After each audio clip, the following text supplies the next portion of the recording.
Hi, so I'm just recording this video because I thought it'd be interesting to do some videos talking about literature and poetry that I find very appealing and fascinating to me personally.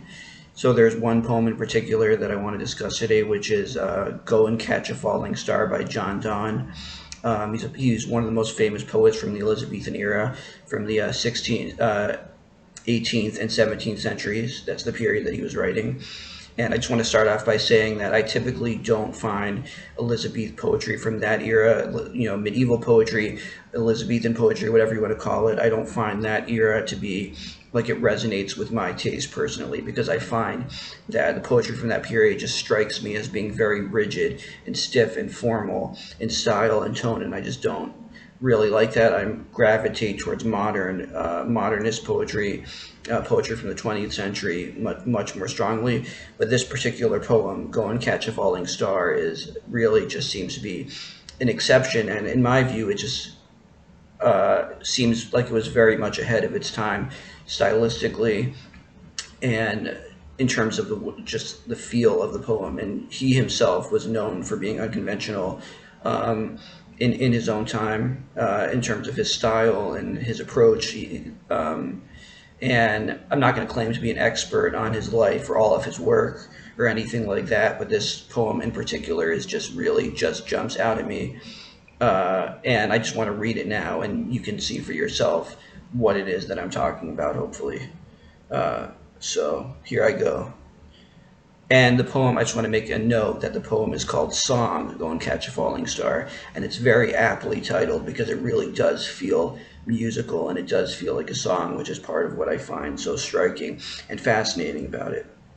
Okay, with that said, go and catch a falling star, get with child a mandrake root, tell me where all past years are, or who cleft the devil's foot, teach me to hear mermaids singing, or to keep off envy's stinging, and find what wind serves to advance an honest mind. If thou beest born to strange sights, things invisible to see, ride 10,000 days and nights till aged snow-white hairs on thee. Thou, when thou return'st, wilt tell me all strange wonders that befell thee, and swear nowhere lives a woman true and fair. If thou find'st one, let me know. Such a pilgrimage were sweet. Yet do not, I would not go, though at next door we might meet. Though she were true when you met her, and last till you write your letter, yet she will be false ere I come to 2 or 3. So that's the poem. Hopefully some of the qualities that I described about what makes it so appealing to me stand out from that reading.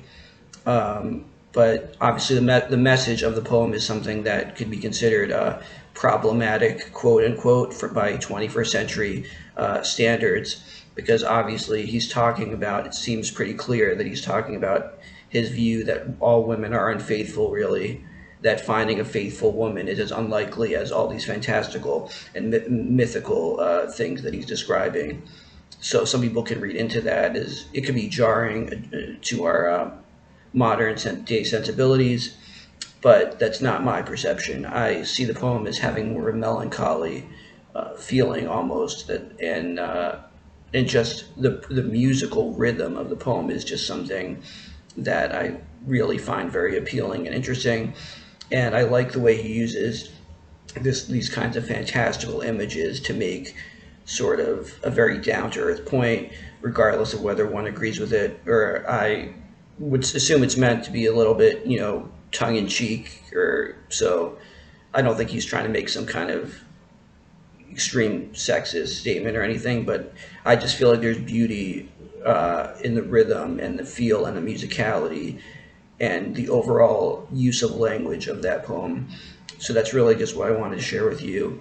My thoughts on that. I've never done a video like this before where I talk about literature or anything, but I just thought it could be interesting. So thanks. Bye.